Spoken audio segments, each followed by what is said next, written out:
জুবিন ক্ষেত্ৰত স্বাস্থ্যসন্মত প্ৰস্ৰাৱগাৰ শৌচাগাৰৰ সুব্যৱস্থা নথকাত জুবিন অনুৰাগীয়ে নাক কুচাইছে।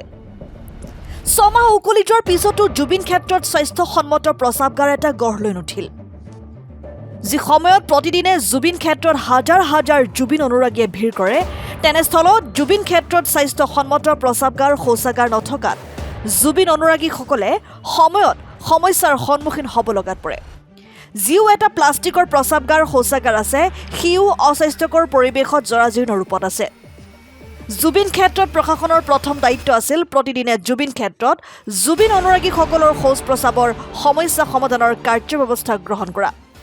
তাৰ বিপৰীতে আজি জুবিন ক্ষেত্ৰত মানস ৰবিনে তিৰপাল গুচাই টিনপাত লগোৱাৰ ব্যৱস্থা গ্ৰহণ কৰাটোৱে সূচাইছে জুবিনৰ প্ৰতি প্ৰশাসন তথা চৰকাৰৰ দায়িত্ব কিমান।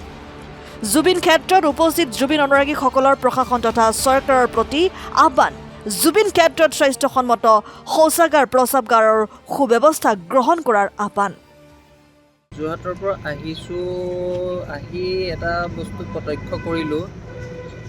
ইয়াত ছমাহৰ পূৰ্বে কথাত এইখিনি কাম নিৰ্মাণ কৰিম বুলি কৈছিলে, যিটো জুবিন ক্ষেত্ৰত আপোনাৰ যিখিনি কৰিম বুলি কৈছিলে সেইখিনি এতিয়ালৈকে হোৱা নাই, সেইটো বস্তু এটা প্ৰত্যক্ষ কৰিলোঁ।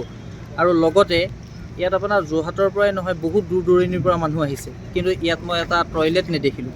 আছে টয়লেট, কিন্তু সেইটো কোনো ব্যৱহাৰ কৰিব পৰা অৱস্থাত নাই। ইয়াত ধৰক মিটিং এখনকে হ'ল, কাৰোবাৰ এজনৰ প্ৰস্ৰাৱ কৰিব লাগিলে, কাৰোবাৰ এজনৰ পায়খানা কৰিব লাগিলে, সেইখিনি ক'ত কৰিবগৈ? নে সেই হাবিলে দৌৰ মাৰিব? কনষ্ট্ৰাকশ্যনৰ কাম চলি আছে, ঠিক আছে, সেই কনষ্ট্ৰাকশ্যনৰ কামটোৰ লগতে মানুহৰ স্বাস্থ্যৰ প্ৰতি চকু ৰাখিও তেওঁলোকে টয়লেট এটা ব্যৱস্থা কৰি দিব লাগে বুলি মই ভাবোঁ।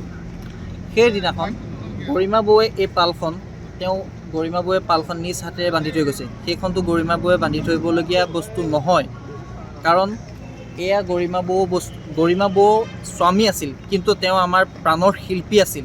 অসমৰে নহয়, অসমে দুখ কৰা নাছিলে, সমগ্ৰ দেশে দুখ কৰিছিলে এওঁ যেতিয়া এই দুৰ্ঘটনাটো ঘটিছিল। সেইকাৰণে মই ভাবোঁ চৰকাৰে এই টয়লেটটোৰ বিষয়ে অকণমান চকু ৰাখক আৰু কনষ্ট্ৰাকশ্যনৰ কামটো সোনকালে কৰি ইয়াত সুবিধা কৰি দিয়ক। সেয়াই মোক ক'বলগীয়া। বহুত লেহেমীয়া গতিত কাম চলি আছে। বহুত লেহেমীয়া গতিত কাম চলি আছে। ইমান লেহেমীয়া গতিত কাম চলি, ছমাহৰ পূৰ্বে এইখিনি কাম কমপ্লিট কৰিম কৈছিলে, কিন্তু আজি কিমান দিন হৈ গ'ল? গৰিমা বৌ নিজেও কৈ আছিলে কামখিনি জলদি হ'ব লাগে, বতাহবোৰ হ'ব লাগে কৈ আছিলে। সিদিনাখন বৰষুণ দিওঁতে গৰিমা বৌৱে নিজ হাতেৰে পালখন তৈয়াৰ বান্ধিব লগা কিয় হ'ল? চৰকাৰখন দায়বদ্ধ নহয়। চৰকাৰখন দায়বদ্ধ, কাৰণ চৰকাৰখনে ছমাহৰ আগতে এইখিনি কাম কৰি দিম বুলি যেতিয়া চুক্তি কৰিছিল, এতিয়া এই বাৰিষা দিনত তেওঁ সেইখিনি বৰষুণৰ পানী পৰি নষ্ট নহওক বুলি গৰিমা বৌৱে নিজ হাতে বান্ধি থৈ গৈছিলে, কিন্তু সেয়া চৰকাৰে দেখা নাছিল। News desk report, N24 Assam.